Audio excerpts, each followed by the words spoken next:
एक बार फिर से स्वागत है आपका मेरे चैनल यूट्यूब हिंदी में और मैं हूं परवीन। नमस्कार दोस्तों, मैं हूं परवीन और आप देख रहे हैं मेरा चैनल यूट्यूब हिंदी। तो आज मैं आपको बताने जा रहा हूं कि इंडियन कोस्ट गार्ड का फॉर्म किस प्रकार से अप्लाई किया जाता है। तो चलिए आइए सीखते हैं।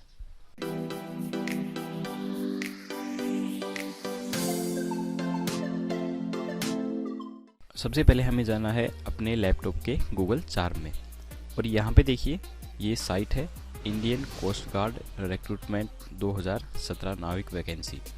तो इस साइट का लिंक मैंने नीचे डिस्क्रिप्शंस में दे दिया है, आप वहाँ पे क्लिक करके इस साइट को खोल सकते हैं।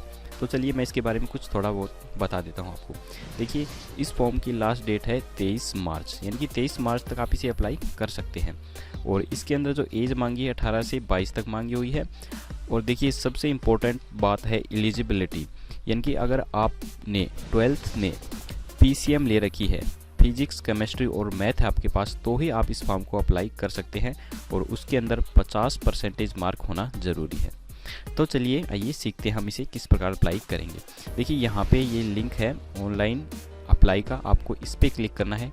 जैसे ही आप इसे क्लिक करेंगे यहाँ पे ये फॉर्म इस प्रकार से खुल के सामने आएगा और यहाँ पे आपको ये इंस्ट्रक्शन पढ़ लेने हैं अच्छे से। उसके बाद आपको देखिए यहाँ पे क्लिक करना है नाविक जनरल ड्यूटी। ये देखिए एक ही ऑप्शन आ रहा है फिलहाल, तो यहाँ पे क्लिक करके आई एग्री कर देना है और यहाँ पे ओके। अब देखिए यहाँ पे जो जो चीज़ इन्होंने पूछ रखी है आपको वो सभी चीज़ें यहाँ पे डालनी है। देखिए ये जो इन्फॉर्मेशन है आपकी जो 10th की सर्टिफिकेट है उसके हिसाब से आपको डालनी है। अब मेरा एक फ्रेंड है, उसने PCM से +2 की हुई है, तो मैं उसका फॉर्म यहाँ पे आपको अप्लाई करके दिखाता हूँ।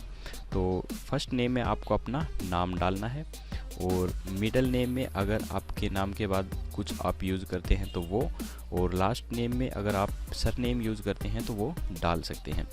इस प्रकार आप नीचे फादर नेम में अपने पिताजी का नाम डालिए, मदर नेम में माताजी का नाम और ईमेल आईडी में आप अपनी ईमेल आईडी डाल दीजिए और डेट ऑफ बर्थ में आपको अपनी डेट ऑफ बर्थ डालनी है। और देखिए जनरल SC ST OBC में आप सेलेक्ट कर सकते हैं, आप जिस भी कैटेगरी से हैं वो आप यहाँ पे सेलेक्ट कर दीजिए। और मैरिड अनमैरिड ये आप सेलेक्ट कर सकते हैं और यहाँ पे मेल या फीमेल सेलेक्ट कर सकते हैं। यहाँ पे देखिए डू यू नो स्विमिंग, यानी कि अगर आप तैरना जानते हैं तो आप यहाँ पे यस कर सकते हैं, अन्यथा आप यहाँ पे नो कर दीजिए। उसके बाद देखिए प्रोफिशंस इन स्पोर्ट्स, यानी कि अगर आपके पास स्पोर्ट्स की कोई सर्टिफिकेट है तो आप यहाँ पे यस कर दीजिए, अन्यथा नो ही रहने दीजिए। और ward of coast guard uniform personal declares while in service, इसे आप नो ही रहने दीजिए। और अगर आपके पिताजी सर्विस में हैं, डिफेंस में रहे हुए हैं, तो आप इसे यस कर सकते हैं, अन्यथा इसे भी आप नो ही रहने दीजिए। सर्विस टाइप में आप यहाँ पे इसे सेलेक्ट कर दीजिए कोस्ट गार्ड पे और यहाँ पे आप लिख दीजिए अपना एड्रेस, पूरा एड्रेस आपको यहाँ पे सिलेक्ट करना है और यहाँ पे आपको अपने शहर का नाम सेलेक्ट करना है। यहाँ स्टेट में आपको अपना स्टेट डालना है, जो आपका स्टेट है वो आप यहाँ पे सेलेक्ट कर दीजिए। और इसके बाद डिस्ट्रिक्ट, आपकी स्टेट के अंदर आपकी डिस्ट्रिक्ट कौन सी पड़ती है वो यहाँ पे आपको सेलेक्ट करनी है। इसके बाद यहाँ पे आपको अपने शहर का पिन कोड डालना है और यहाँ पे आपको अपने मोबाइल नंबर एंटर करने हैं। अब देखिए यहाँ पे इसने लिख रखा है click here if current corresponding address different from permanent address. इसका मतलब ये है कि अगर आप अपने गांव के परमानेंट स्थान की बजाय कहीं बाहर रह रहे हैं तो आप इस निशान पे क्लिक कर सकते हैं, अन्यथा आप अगर अपने गांव में ही रह रहे हैं तो इसे आप क्लिक मत कीजिए। तो मैं इसे रहने देता हूं क्योंकि मेरा फ्रेंड अपने गांव में ही रहता है। उसके बाद देखिए अगर आपके पास NCC सर्टिफिकेट है तो आप यहाँ पे सेलेक्ट कर सकते हैं, अन्यथा इसे आप नो ही रहने दीजिए। इसके बाद देखिए यहाँ पे 10+2 ग्रेजुएशन, पोस्ट ग्रेजुएशन, आपने जो जो चीज़ कर रखी है यहाँ पे आप डाल सकते हैं। आपको ग्रेजुएशन और पोस्ट ग्रेजुएशन की इंफॉर्मेशन डालने की ज़रूरत नहीं है क्योंकि ये फॉर्म सिर्फ 10+2 लेवल का है।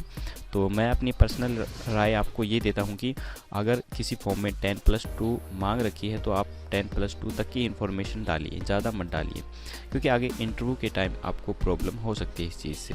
बाकी आपकी मर्ज़ी है, आपकी ज़्यादा क्वालिफिकेशन है तो आप ज़्यादा भी डाल सकते हैं। देखिए 10+2 के सामने ही दिखा रखा है ईयर ऑफ पासिंग, यानी कि जिस साल में आपने 12th पास की है वो आप यहाँ पे डाल दीजिए।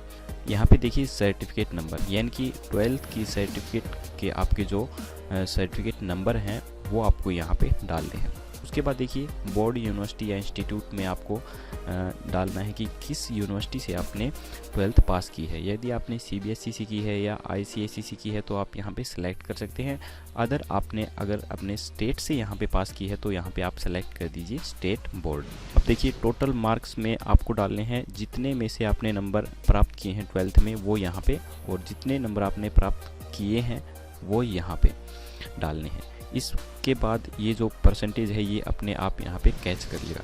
ये सेम इन्फॉर्मेशन आपको नीचे डालनी है। इसके बाद देखिए आपको फिजिक्स और मैथ के यहाँ पे टोटल मार्क्स और जितने आपने प्राप्त किए हैं वो मार्क्स और उसकी परसेंटेज यहाँ पे डालनी है। जैसे ही आप यहाँ पे टोटल मार्क्स और प्राप्त मार्क्स डालेंगे यहाँ पे परसेंटेज ये अपने आप कैच कर लेगा। तो देखिए यहाँ पे आपको फ़ोटो और सिग्नेचर अपलोड करने हैं। तो सबसे पहले हम फ़ोटो अपलोड करेंगे, यहाँ करेंगे चूज़ फाइल पे क्लिक। तो यहाँ पे हम फ़ोटो पे क्लिक करके ओपन कर देंगे। देखिए फ़ोटो का साइज़ इसने यहाँ पे बता रखा है कि फ़ोटो का साइज़ 10 से 40 KB के बीच होना चाहिए और सिग्नेचर का साइज़ यहाँ पे 10 से 20 KB के बीच होना चाहिए। ये इसने ऑलरेडी बता रखा है। अगर आपको मालूम नहीं है कि किस प्रकार फ़ोटो का साइज़ कम या ज़्यादा किया जाता है तो आप नीचे डिस्क्रिप्शंस पे मैंने अपनी दूसरी वीडियो डाल रखी है, आप उस पर क्लिक करके वो देख सकते हैं। या आप राइट साइड में कॉर्नर पे जो आपको गोल निशान दिख रहा है वहाँ पे क्लिक करके वो वीडियो आप देख सकते हैं। तो इसी प्रकार से सिग्नेचर के लिए भी आपको चूज़ फाइल पे क्लिक करना है और यहाँ पे सिग्नेचर पे क्लिक करके ओपन कर देना है।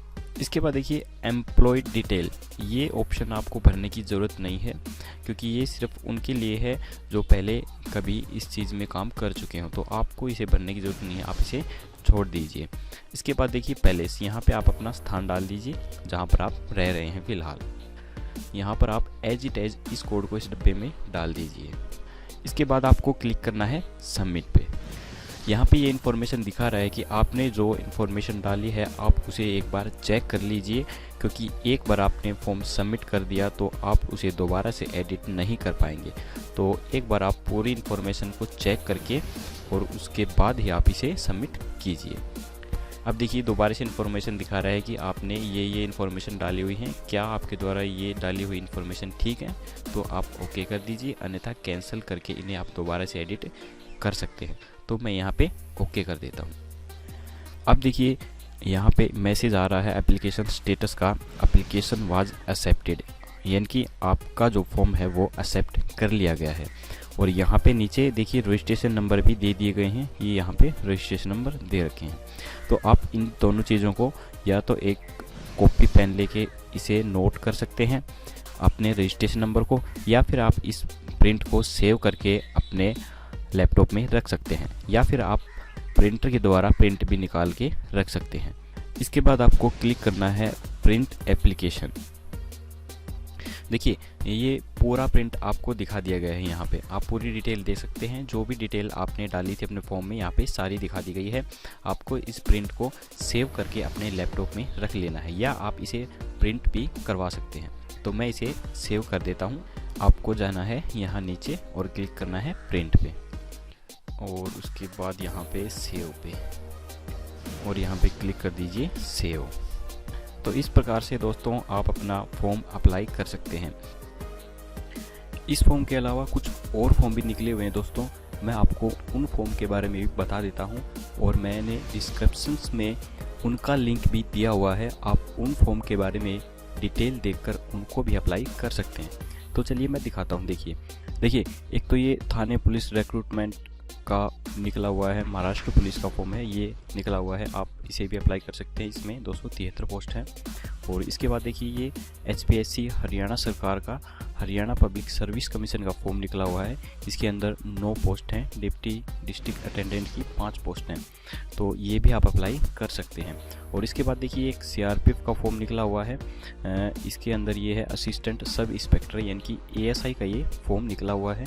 इसमें 219 पोस्ट हैं, ये भी आप अप्लाई कर सकते हैं। और एक और पोस्ट है ये HPSSC यानी कि Himachal Pradesh staff selection commission का निकला हुआ है। इसमें क्लर्क की 119 पोस्ट है, इसे भी आप अप्लाई कर सकते हैं। इनका लिंक मैंने नीचे डिस्क्रिप्शन में दे दिया है। मुझे आशा है कि मेरे द्वारा दी गई इन्फॉर्मेशन आपको काफ़ी अच्छी लगी होगी, तो प्लीज़ इस वीडियो को एक लाइक करना बिल्कुल मत भूलिए।